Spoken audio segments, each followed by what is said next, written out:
welcome back to the AC Retirement Show. I'm Alex Calott alongside Austin Powell. Great to be with you today.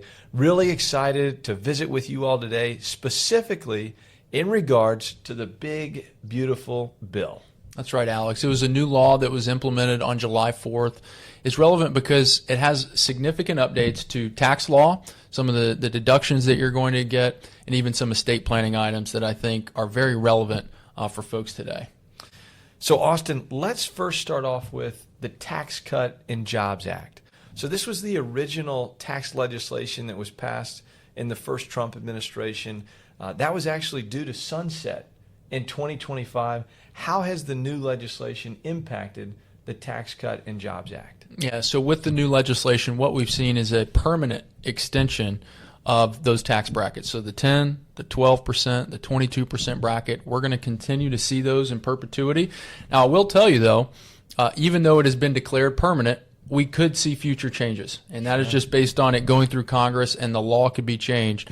But there is no sunset, per se, when we're going to see those rates pulled back again. In other words, permanent might be temporary. Of course, legislation can change, but for foreseeable future, the value of knowing what the tax rates are going to be, Roth conversions, proactive tax planning strategies, taking a look at all of the opportunities that are on the table today and knowing what to expect for the next 3-4 year period. So that's a really good position to be in when you're looking to do proactive planning. So Austin, another actionable item specific to a lot of the clients that we serve, the retiree community. Let's talk a little bit about the bonus deduction for those over 65 and what that can mean for them. Great question. One of the biggest misconceptions of this new law is that this bonus deduction is going to make Social Security 100% tax-free. Not true. There's a lot of information out there that states that it will. But what's interesting about this bonus deduction, which, by the way, for individuals is $6,000 and for couples is $12,000, as long as both individuals are at least 65 years or older. Correct.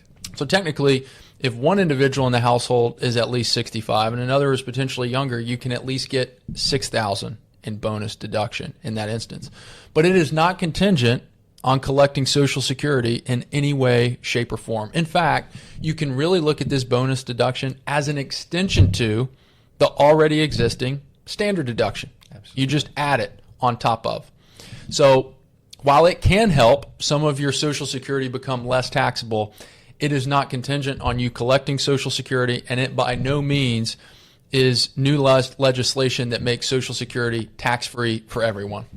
Well, in addition to that, there are income thresholds that we have to be mindful of. For example, a single filer who makes above and beyond $75,000 is going to phase out of this bonus deduction. That applies also for married individuals. Of course, that threshold is now $150,000. So as we're managing retirement plans, that'll be something that we're very in tune to. If there are opportunities to stay below those thresholds, we really want you to be able to take advantage of, in some cases, that extra $12,000 on an annual basis. Yeah, everybody's going to have an opportunity to potentially take full advantage of it. Just to reiterate what Alex said, if you're a single filer, if that income is below $75,000 and then $150,000 for joint filers, you still can take advantage of it. You'll just start to phase out if you're beyond those income thresholds. Which then leads us to another opportunity that we see is the increase of the SALT deduction. Alex, the state and local tax. Why don't you share with us some details on how that's going to work? You bet. So for those of you out there considering maybe itemizing deductions or already itemizing deductions, maybe there was a medical event or something that led you to that. So the SALT deduction is specific to state and local taxation. Think property taxes, right? Think state income taxes. So the beauty of that is you now can take advantage of deducting up to $40,000 of those SALT deductions. It used to be $10,000. This might actually be an opportunity where even with the standard deduction higher than ever before, especially for those of you that live in higher income tax states, think New York, for example. I know my father-in-law would probably speak to property taxes there. Yeah. But the premise is there will be opportunities if itemizing makes sense. now taking into consideration property taxes and other state and local tax exemptions along the way. Biggest takeaway with the SALT deduction is you can't take both. You can't get both the standard deduction and the SALT deduction. If you go with the SALT, you have to itemize, so it's one or the other. One of the things that excited me about some of these updates was the fact that you can still take advantage of the standard deduction, but now there actually is a benefit to charitable giving, to tithing. Tell us a little bit more about that. While it may not completely move the needle, Sure, it's better than nothing. Yeah, so with the new legislation that's now put into law, individual tax filers are able to make a $1,000 cash contribution directly to a charity. Can't put it in a donor advisor fund. It has to go direct to the charity.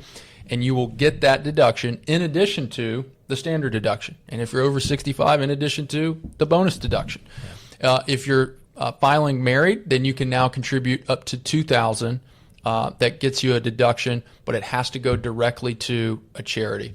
And so this is great news because this is ultimately going to be a way to make a contribution for those of you that are charitably inclined and get a reduction on your taxes in the process. And still take advantage of the standard deduction. That's the biggest change. In order to take advantage of that charitable giving in the past, you'd really have to be itemizing to take advantage of that. One of the last action items is specific to Alex, because I just had a son in 2025. So as it stands, there is a minor account that's part of this. There's still details unfolding. But for any children born between 2025 and 28, there is going to be a $1,000 account that's subsequently opened on their behalf. Parents, grandchildren can also contribute to that. It grows tax deferred, something that there's going to be more information that comes out about it, but we'll inform you as we get more feedback.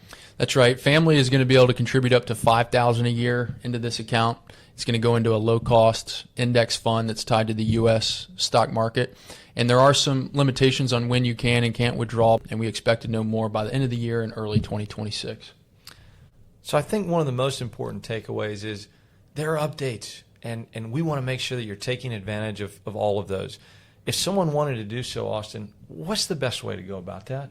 Yeah, great question. It's a very simple process. The next step to get help from us in the areas that we've talked about today is to schedule a complimentary 15-minute phone call with us. And during that 15-minute call, we will be able to take inventory of your specific set of circumstances and identify how you could utilize these new rules, and most importantly, not leave an opportunity on the table. That's it. If there's an opportunity to put you in a position where Uncle Sam maybe gets a little bit less, you get a little bit more, that's something we'd like to take advantage of. Thank you all so much for tuning into the Ace Your Retirement Show. Again, if you'd like to schedule that call, there will be a link in the original email, and we hope to connect with all of you very soon.